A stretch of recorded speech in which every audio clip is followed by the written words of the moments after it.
είπατε και κάτι επίσης φοβερό, τουλάχιστον από όσα ξέραμε. Εγώ δεν δηλαδή, παραδείγματος χάρη, δεν εξαρτάται από το διοξείδιο του άνθρακα.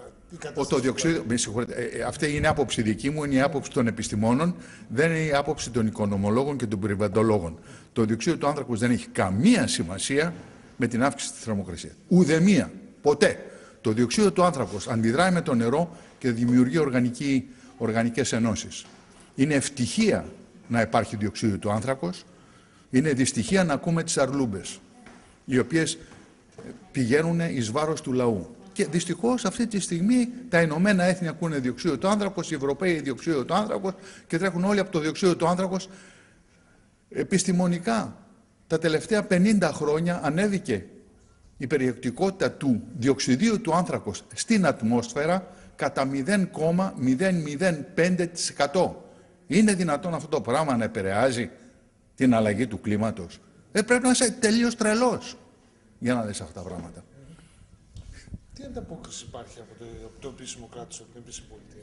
Καμία, ότι ο Φόσκολος λέει μπουρδες. Όταν του λες ότι δεν είναι δυνατόν.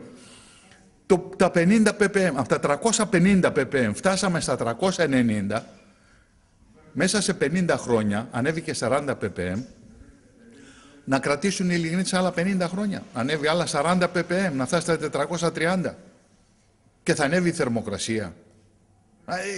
Όταν ξέρουμε πολύ καλά ότι μεταξύ 8.000 π.Χ. και 4.000 π.Χ.